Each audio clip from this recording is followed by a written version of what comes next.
Hello, friends. If you're new to my channel, welcome. If you're a fan or a subscriber, welcome back. I really do appreciate you. Today we are going to be talking about our path to religion, early Homo sapiens. So they are now behaviorally modern. We will be talking about Neanderthals first and end up with us. Around 100,000 years ago, many species of archaic Homo sapiens lived in groups all around the world. Even though they looked mostly modern, they had primitive behavior, living much like their ancestors had lived for over 1,000,000 years. Neanderthals had the brain capacity of modern humans, yet they didn't progress past their ancestors. All species at that time were probably self-aware, and Neanderthals had the ability to think about what others were thinking. Yet none of these species were fully able to think of the past or the future. The earliest archaeological evidence for modern behavior comes from caves and rock shelters in the Middle East. Some hominins migrated out of Africa to the Middle East, where they interacted and interbred with Neanderthals.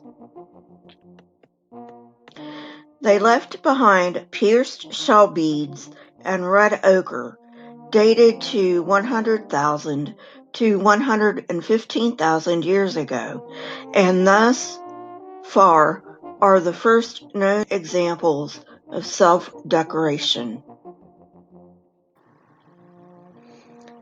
The caves of South Africa have more definitive proof, dated to between 75,000 and 100,000 years ago. It consists of stone tools and weapons made by heating the cutting edge in fire, then pressure flaking it to make the tip narrower and sharper. Archaeologist Paul Mellers claims that these tools were as good as those made in Europe 50,000 years later. Also found at these sites were shaped bone tools, the first known appearance of bone used as tools, because the bone tools that the Neanderthals made and used appear later. Bows and arrows also appear for the first time. The most interesting find in these caves was seashells covered in red ochre, and they seem to have been perforated on purpose to allow them to be strung together. This find dates to 77,000 years ago. Using red ochre to decorate necklaces and bracelets is consistent with the importance of red ochre in that culture. In the same caves, scholars recently found a workshop for processing ochre. In addition to body decoration, red ochre can be used for tanning skins and repelling insects, as well as hafting stone tools on wood handles. Therefore, it is impossible to say with 100% certainty what the ochre was used for, but since we find it on perforated shells, this suggests it was occasionally being used for decoration. Evidence also suggests that about this time, the people who lived in the South African caves started to wear fitted clothing. Supposedly, hominins had been wearing animal skins for warmth for thousands of years, especially those living in colder climates.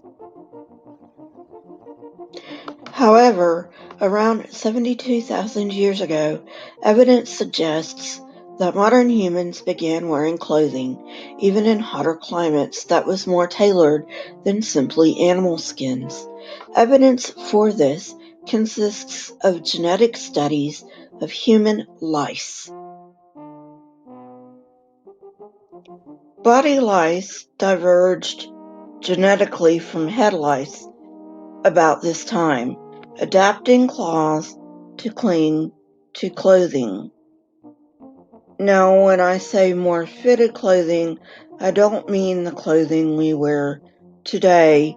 Bone needles were not found until much later. All in all, the evidence suggests that behaviorally modern humans emerged around 72,000 years ago. But remember, anatomically modern humans emerged around 200,000 years ago. Well, friends, we've come to the end of another episode. I hope you enjoyed it. If you did, hit that like button, press the subscribe button, and if you would like to know when I come out with new content, hit the bell next to the subscribe button. My Twitter, Discord, email, and PayPal links are in the description, along with the source that I used for this episode. If you wish to support this channel, you may do so at my PayPal link. Question everything and never be afraid. Here are a few videos from my library. If you have not watched them yet, go ahead and watch them and tell me what you think. Remember, you are beautiful just the way you are, but self-improvement is never a mistake. Until next time, friends, goodbye.